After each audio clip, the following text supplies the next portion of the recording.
So the president of peace now presides over an escalating conflict in which Iran has now fired missiles at U.S. bases in Qatar and Iraq.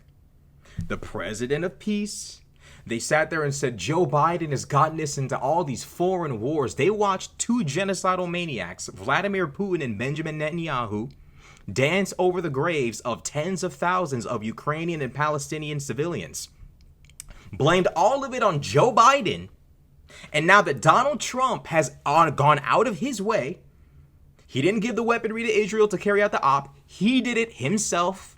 He's proud about it. He tweets about it. He congratulates himself and calls himself Donald Trump. He misspelled his own name. He couldn't stop typing so motherfucking hard. He called himself Donald Trump, the president of the United States. He thanked himself and couldn't even spell his own name right. He was so hyped to celebrate his escalation of the conflict. Now Iran has launched missiles at our bases in Iraq and Qatar. Fortunately, they missed, as in the missiles were intercepted. They were unsuccessful in harming any American troops, and let's pray it stays that way.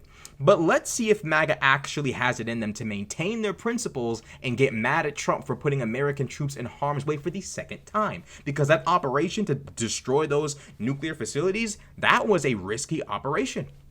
That could have gotten someone killed. In truth, in all reality, that's just the reality of it. So Donald Trump has now put our troops in harm's way twice. We'll see how things go, but I'm going to report the news to y'all so you can keep up with what's going on. Let me bring in MSNBC military analyst, retired Colonel Jack Jacobs. Jack, this was the question. What would Iran consider to retaliate for the massive attack that was launched by and unprecedented attack launched by the U.S.? Again, we're getting this from Iranian state TV, but we have three new pieces of information that I want to get your reaction to. One is this attack. The second is that sirens are sounding not just at that base, but in Bahrain and Kuwait as well. And you have the president, defense secretary, and other key members of the administration in the Situation Room. Well, the report was that there were half a dozen missiles, and we don't know how accurate that is. But clearly, if you wanted an off-ramp, to use the old trite expression, and you were Iran, you'd fire a bunch of missiles and be done with it, and hope that that was going to be the end of it. But it doesn't seem like that's the case. It may mean that there are other missiles, which means that Iran has decided that it's not necessarily looking for a way to get off of this, get out of this problem, but in fact are raising the stakes. The trouble for Iran is that it's kind of stuck. It's got to do something, it thinks, in order to demonstrate that it's not weak. Don't forget, it's got a domestic audience as well, not the people, but the Republican guards, who in many respects may in fact be lots less progressive even than the mullahs, on the one hand, and the rest of the world also, though it's the domestic audience that they've got to be most concerned about. And second, to make sure that the United States understands that it's capable of responding. It is true. Iran does have domestic issues to worry about because as the regime becomes clearly weaker and weaker and weaker, domestic problems could arise. The reality is this is very, very, very dangerous for Iran's leadership. Right now, Iran's airspace is completely under American and Israeli control. They're in a tight spot. The missiles they fired at American bases, fortunately, have failed to cause any harm. They've been intercepted. Donald Trump, if you're listening, he's never listened to anybody. If Donald Trump had a lick of sense, he would allow Israel to continue carrying out the war that they've been begging us to be a part of for so long. It's not our war. It's their war. The point of this should have been to strip Iran of its nuclear capabilities and then allow Iran and Israel to duke it out. Netanyahu's the one who keeps going on and on and on about Iran. You escalated this. You struck them. Now it's time for you to duke it out.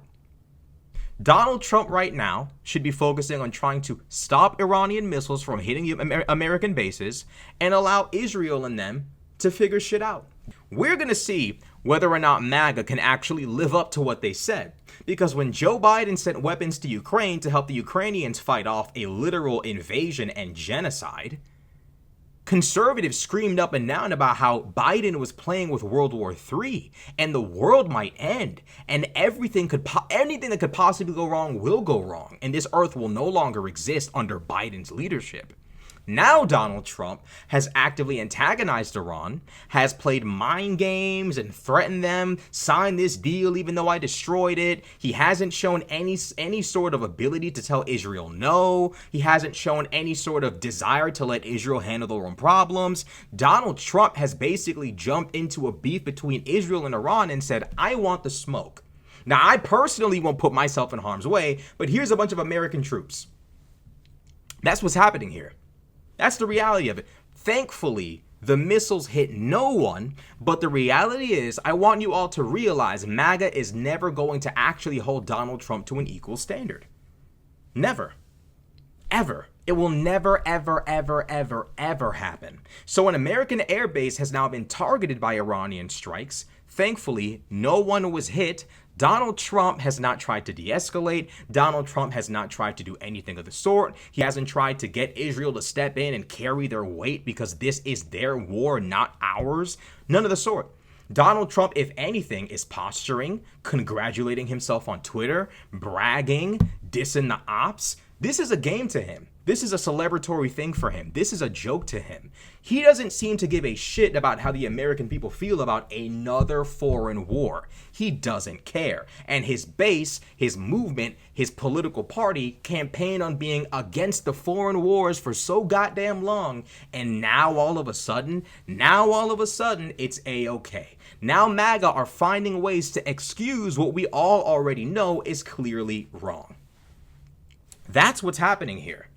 And we're all just supposed to be cool with this. We're all just supposed to co-sign this. Why?